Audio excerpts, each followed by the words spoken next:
The Living Your Best Life Experiment, Week 19, Chapter 21, Millions of Mirrors.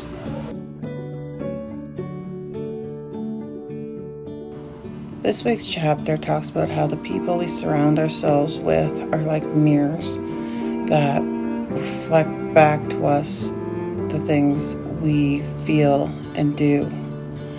If someone bothers you, it is a reflection of something within yourself. And your reaction to those people is a reflection of who you are. When these things about other people bother you, it is usually something we don't like about ourselves, or the behavior triggers a fear or insecurity within ourselves. When we come to these situations and we realize that this is what's happening, it talks about how we need to rise up and confront the situation. And it talks about how we do that.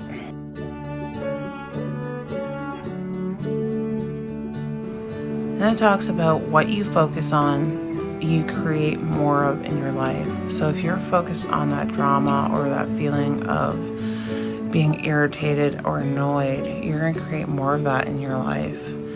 And one of the examples she gives is that if somebody calls you shorty and you're 6 feet tall, that's probably not going to bother you because you know you're tall, you're not insecure.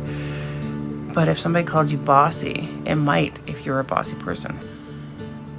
The whole perception thing got me thinking about how when I got out of a toxic relationship, it was a long time before I could enter into another serious relationship.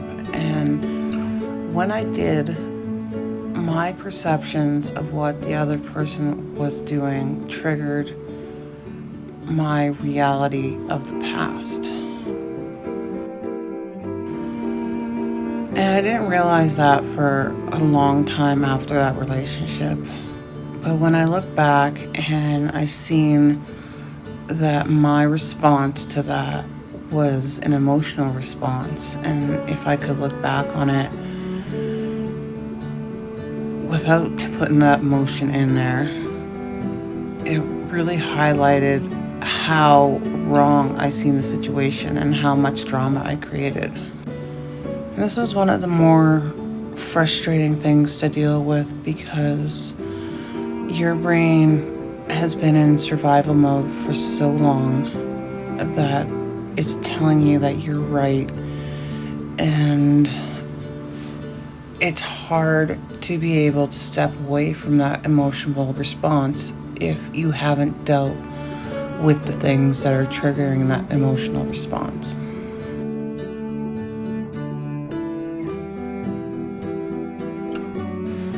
Then we go on to never apologize for who you are. Because when you apologize for who you are, you not only let yourself down, but you let everybody else down. And when you love yourself enough to stand in your own truth, no matter what the cost, everybody benefits. We respect people who respect themselves. Going back to my early point, it was really me feeding my insecurities and my unwillingness to admit that I had those insecurities, and my unwillingness to face them and deal with them.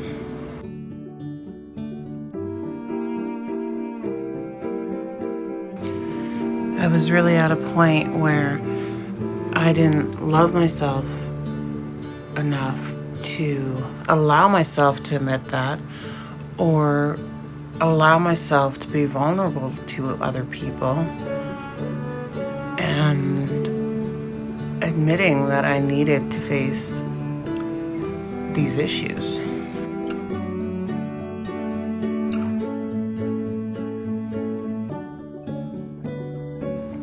When faced with things and people who drive you nuts, use it as a mirror. What really bothers you about it? Is this something you do yourself? Is it something you're trying to suppress or avoid?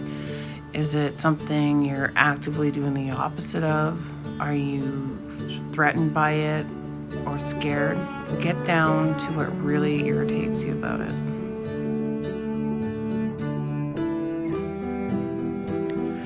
So once you figure out what you're projecting, flip it to ask how you are like that. Who do you need to be for this situation not to bother you? Ask, can I let this thing go? Also ask, what am I getting out of being this way? And how would I feel if it wasn't this way?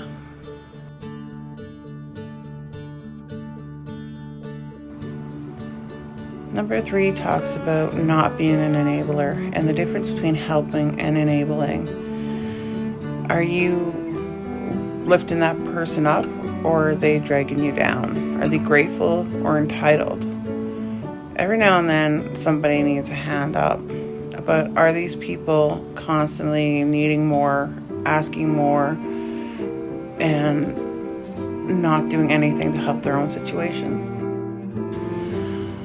I think in the past, this one was a big turning point for me, realizing that you can't help people who are unwilling to help themselves. And that at some point I had to get over my unwillingness to hurt other people's feelings or leave them in a position that might be hard, because it wasn't good for them and it wasn't good for me either. And realistically, when you have somebody like that, why would they do anything to help themselves when you're always there to fix it for them? You know, they might be mad at you at that moment. They might never talk to you again.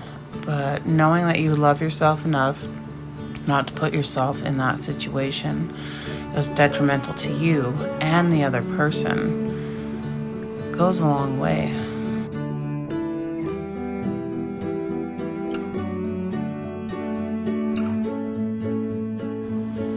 And that talks about sometimes you just have to let people go. Sometimes people are too caught up in their own dysfunction to be able to be beneficial to themselves or others. And it talks about how we deal with getting away from people who are, self-obsessed, violent, negative, controlling, jealous, high drama, and so on. So the first point is feed your head and tell yourself that it's for your own good and it's not because you want to be mean to these people. A lot of the times we'll feel guilt because it's somebody that we care for or they have redeeming qualities. But it's all right not to feel guilty and not want them into your life. If you always feel like they're bringing you down to their level and preventing you from being the highest version of yourself. The next point is hit eject. This one says to cut the cord as quickly and simply as possible with little to no discussion. If they're so oblivious to your feelings that you need to toss them out of your life, chances are they won't even see this coming. So the discussion could go on for the rest of your life. So suddenly get really busy, fade them out, wean them off of you with zero explanation.